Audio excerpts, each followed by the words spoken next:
성도 여러분 반갑습니다. 안녕하세요. 오늘 153 성경 통독 제38일차 되는 날입니다. 오늘은 사무엘상 8장에서 15장까지 읽게 되는데요. 성경 있으신 분은 펼쳐서 사무엘상 8장 요약을 같이 살펴보도록 하겠습니다. 8장의 내용 가운데에는 이스라엘 백성들이 그들의 장로들을 라마에 있는 선지자 사무엘에게 보내는 장면이 나오는데요. 이스라엘 백성들이 그들의 장로를 선지자 사무엘에게 보낸 이유가 있는데요. 그 이유는 무엇이냐면 5절 말씀 보시면 우리에게 왕을 세워달라. 그래서 우리를 다스리게 해달라는 요청을 하고 있는 것입니다. 그런데 사무엘은 전혀 기뻐하지 않습니다. 왜냐하면 하나님께서 자기의 백성들을 친히 다스리실 때에 사사들을 보내고 선지자를 세우고 제사장들을 불러서 다스리고 있는데 다른 이방 나라들처럼 왕의 질서, 그 왕의 질서를 세워달라는 것입니다. 도대체 왜 백성들은 이방 나라들처럼 왕을 구했을까요? 저는 최소한 그 이유의 일부 가운데에는 사사들의 타락이 있었다. 이 사사들의 타락으로 말미암아 백성들이 더 이상 사사들을 신뢰할 수 없었다는 것을 생각할 수가 있겠습니다. 그렇지만은 아무리 그렇다 할지라도 백성들은 사사가 아니라 사사를 세우신 하나님을 신뢰해야 되고 사사들을 위해서 오히려 기도할 수 있는 시간을 가졌어야만 했습니다. 하나님께서는 왕의 직책에 대하여서 왕의 질서에 대하여서 얼마나 혹독한지 왕의 제도에 대하여서 11절부터 17절까지 계속적으로 설명을 하면서 경고하고 계시는데요. 이미 마음이 굳어진 백성들은 포기하지 않습니다. 하나님은 왕을 허용하십니다. 우리에게 허용된 모든 것이 다 하나님의 뜻은 아닐 수 있습니다. 우리가 고집하여서 붙들고 있는 것도 있을 수 있다는 것이죠. 그러므로 말미암아 허용된 모든 것을 하나님의 뜻이라고 그렇게 오판해서는 안 될 줄로 생각이 되고요. 철저하게 하나님의 뜻을 찾고 하나님의 뜻을 구하고 그 뜻을 위하여서 살아가는 성도의 마음다짐이 다시 한번 필요할 때가 아닌가. 아무리 좋아 보여도 왕의 질서는 하나님의 질서가 아니었습니다. 사무엘상 9장입니다. 사무엘상 9장은 베냐민 지파의 기스의 아들 사울이 등장하게 됩니다. 아버지가 잃어버린 암 나귀를 찾아서 동무와 함께 길을 떠나는데요. 함께 동행한 그 사환이 이렇게 말합니다. 이렇게 찾다가는 우리 찾지 못하고 빈손으로 돌아가게 되는데 라마에 있는 사무엘 선지자에게 물어보면 혹시 우리가 가야 될 길을 알려줄 수 있지 않을까요? 그런데 이들이 이렇게 대화를 나누기 전에 이미 하나님께서는 사무엘에게 베냐민 지파 사람이 올 것을 말씀하셨고요. 사무엘과 방문한 베냐민 지파의 사람 사울과의 만남이 어떤 의미가 있는지를 이미 말씀하여 주셨습니다. 그런데 9장을 읽으면서 백성들이 사사에 대한 의존도가 지나치게 높음을 느끼게 되는데요.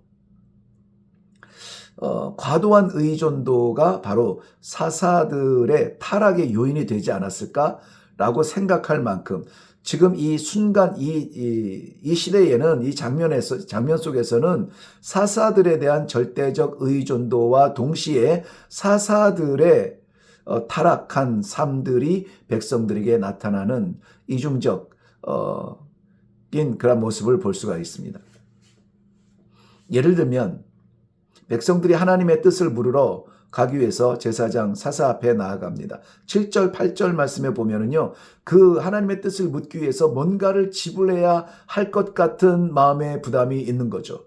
뭐가 없으면 야 우리 뭐 아무것도 없는데 어떻게 가서 길을 물어보겠냐 이렇게 말한다는 것입니다.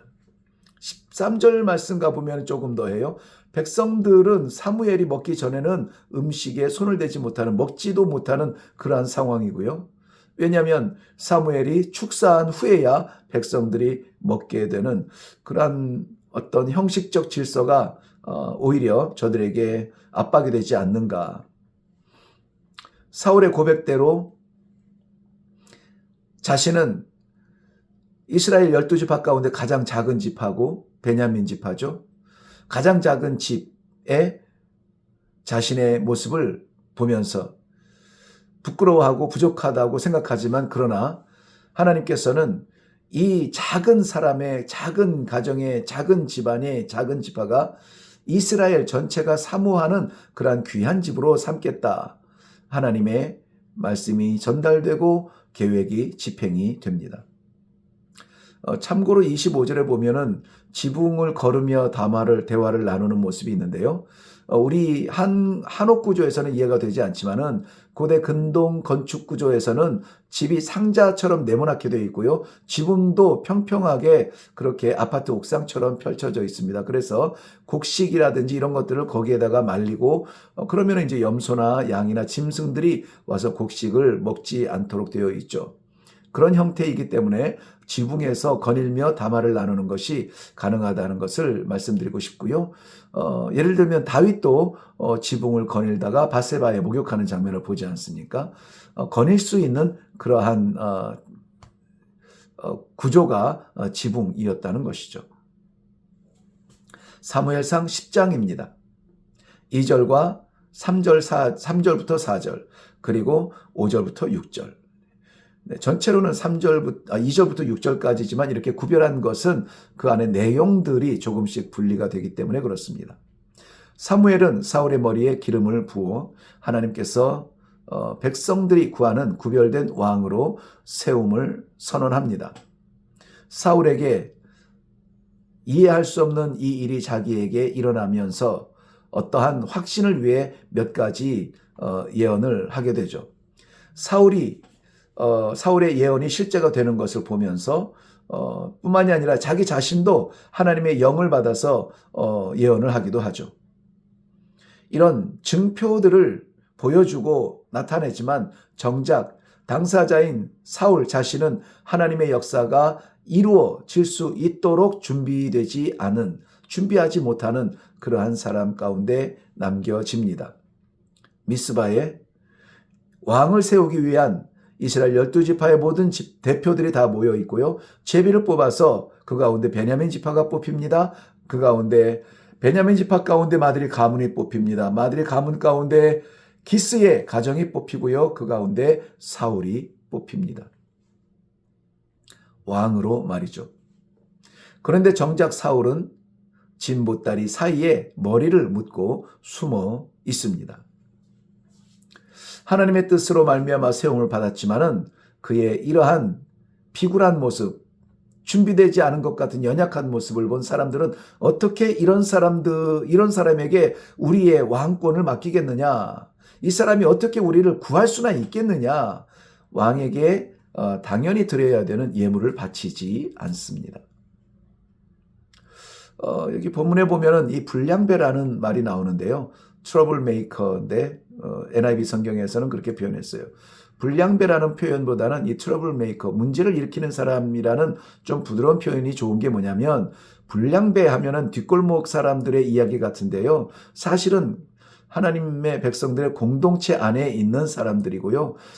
이 트러블 메이커는 뒷골목에 있는 사람들이 아니라 우리 믿음의 공동체 안에도 얼마든지 있을 수 있는 사람들이라고 여기기 때문에 불량배라는 것은 조금 과격한 번역이고요. 어쨌든 문제를 일으키는 그 사람들, 이 트러블 메이커들은 특징이 있는데 그 특징이 뭐냐면은 자기가 제일 정의롭다고 생각을 해요.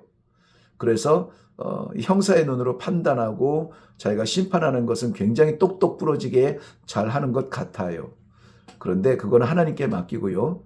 네, 우리는 하나님께서 하실 일을 함께 합력하여 손을 잡고 일을 해야 되는 동역자들이라는 사실을 기억하면 좋겠습니다.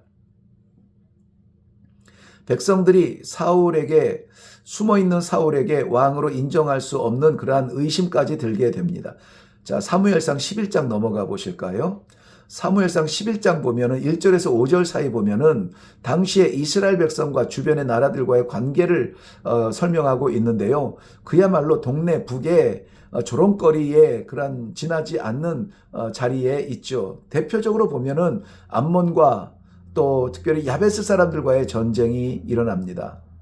야베스 사람들의 도움 요청에 의해서 8절부터 11절 말씀 보면은 사울이 달려가서 그 암몬과 야베스는 기본적으로 요단강 동편에, 요단강 너머에 있는 동편에 있는 사람들인데요. 그곳까지 달려가서 야베스는 사울에 의해서 구원을 받습니다.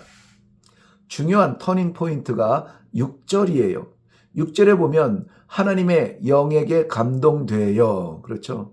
하나님의 영에게 감동되어 거룩한 분노가 사울의 마음에는 일어나게 됩니다. 백성들은 이 결과를 말미암아서 드디어 사울을 왕으로 세우는데 마음을 같이 합니다. 사무엘상 12장입니다.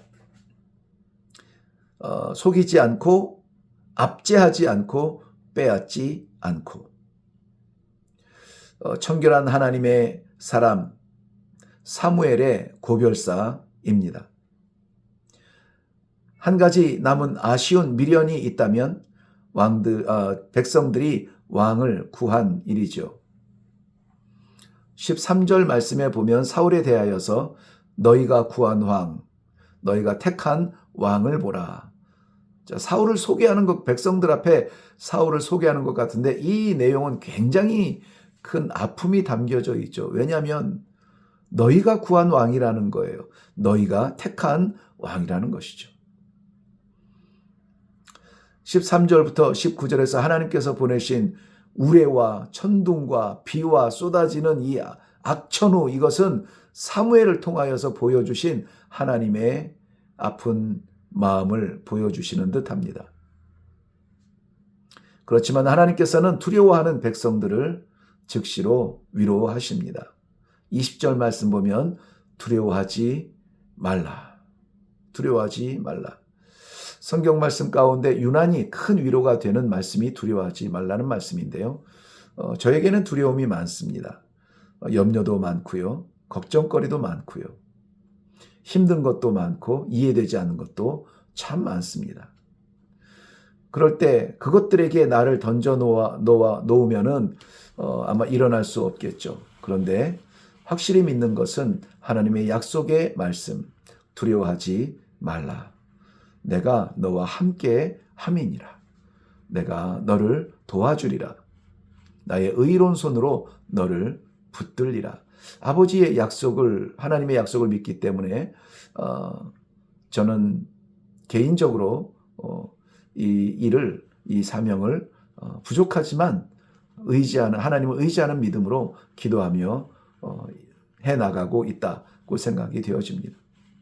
12장을 읽으면서 여러분 특별히 16절 말씀 보시면 가만히 서 있으라 여호와의 일을 보라는 하나님의 말씀이 우리 이 153 성경을 통독하는 모든 성도들에게도 적용이 되면 좋겠습니다. 가만히 서 있으라. 여호와의 일을 보라. 여호와께서 어떻게 역사하시는지 그 볼 때까지 조금 기다리고 마음 앞서서 나가지 말고 평안 가운데 기다릴 수 있는 은혜가 있기를 바랍니다.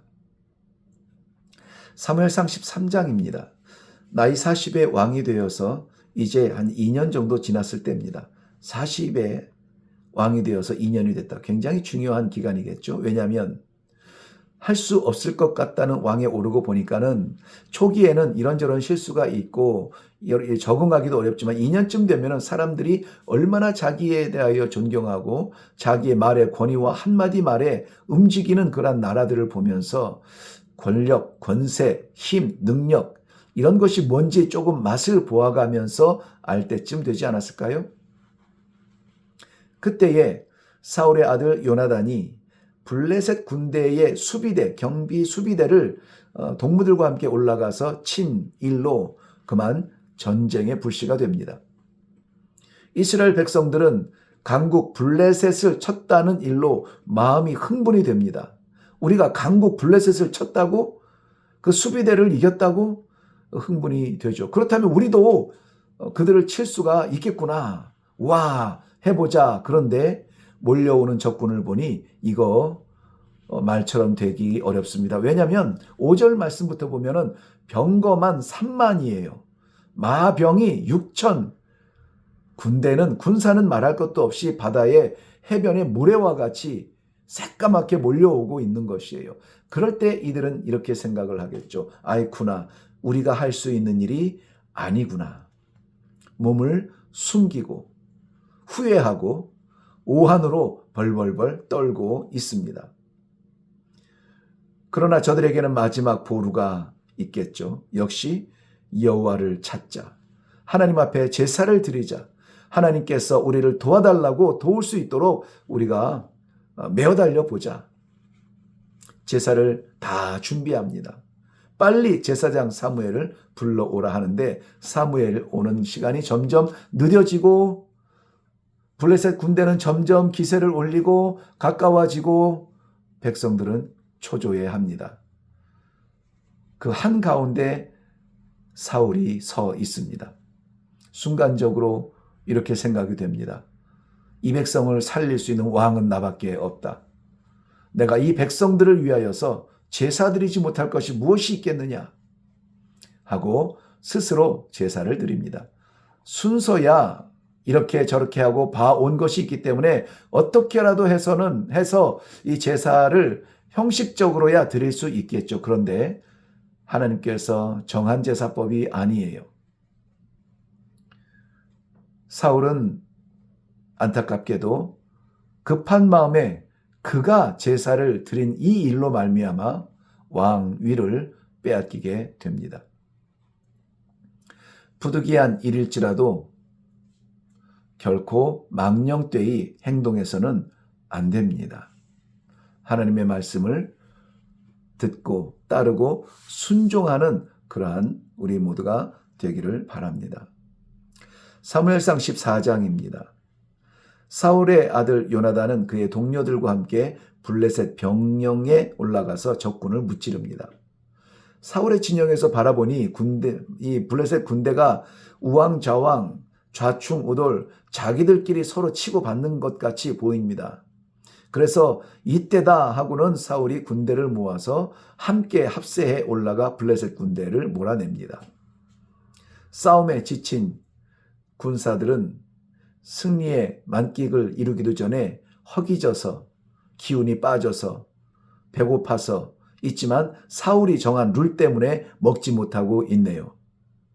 그런데 사울이 정한 그 시까지 먹지 말라는 명령을 내릴 때에 그 자리에 없었는데요.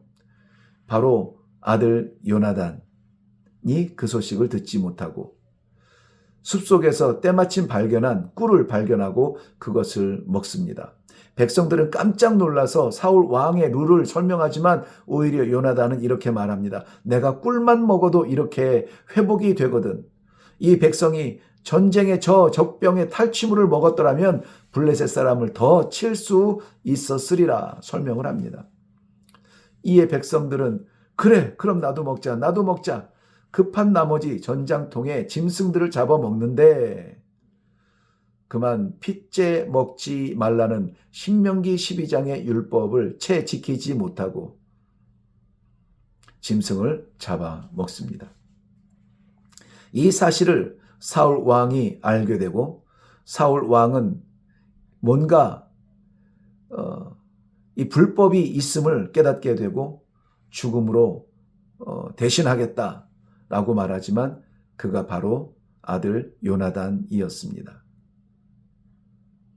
뿐만이 아니라 하나님께서는 다시 한번 이 블레셋 진영에 올라가서 쳐야 되는 순간에 하나님이 응답하지 아니하시고 침묵을 지키시는 하나님의 음성을 듣지 못하고 하나님의 침묵을 경험하고 있다면, 도대체 하나님의 뜻이 무엇인지 알 수가 없다면, 뭔가 잘못된 것을 깨달을 수 있다면, 느껴지고 있다면은 우리는 그 원인을 찾아야 합니다. 그런데 그 원인이 누구였다고요? 자기의 아들 요나단이었다고요. 죽음으로 갚겠다 했기 때문에 죽여야만 하지만은 백성들이 간청하여서 요나단은 생명을 유지할 수가 있게 되었습니다. 사무엘상 15장입니다. 하나님의 일을 방해하는 것은 죽음을 자초하는 일입니다. 하나님의 언약을 잊어버리는 것은, 잃어버리는 것은 하나님과의 관계를 끊어버리는 일입니다. 출애굽 이후에 광야를 지나가는 하나님의 백성의 길을 막고 방해했던 아말렉. 오늘 2절과 3절 내용을 보면 아말렉은 그들이 가지고 있는 짐승조차 남지 않고 모두 죽게 됩니다. 그런데 그 가운데 6절 말씀 이후에 보면 겐사람이 나오는데요. 겐사람은 모세의 장인의 부족이기도 하고 출애굽 이후에 광야에서 이스라엘 백성들을 많이 도왔던 사람들입니다. 심지어 모세는 이 겐사람들, 처남들에게 함께 가나안까지 동행하자라고 초청하기도 했죠. 뿐만이 아니라 사사기에서는 사사 드보라가 쫓던 시스라의 머리에 말뚝을 박아 죽인 여인이 나오는데요. 바로 그 여인이 겐사람 헤벨의 아내 야일이라고 소개가 되고 있습니다. 사울은 이 아말렉과의 전쟁에서 또다시 하나님의 명령을 거역하게 되는데요. 다름이 아니라 이 아말렉을 진멸하라 명령을 하셨는데 9절 말씀 보면은 짐승들의 가장 좋은 것과 기름진 것과 어린 것들을 남겨 놓습니다. 이것을 책망하는 그 음성을 듣고 사울은 우리의 전쟁의 승리를 감사하며 하나님 앞에 제사를 드리려고 했다 하지만은 하나님은 제사가 배고픈 분이 아니에요. 22절 말씀에 잊지 말아야 될 말씀을 기록하고 있는데 순종이 제사보다 낫다. 는 절대 질서를 남기게 되죠. 형식적 제사의 횟수가 중요한 것이 아니라 순종하는 마음으로 아버지의 말씀을 받으며 말씀대로 살아가겠다고 결단하는 순종의 제사가 하나님 앞에서 드려지는 제사라는 것을 기억하시기를 바랍니다.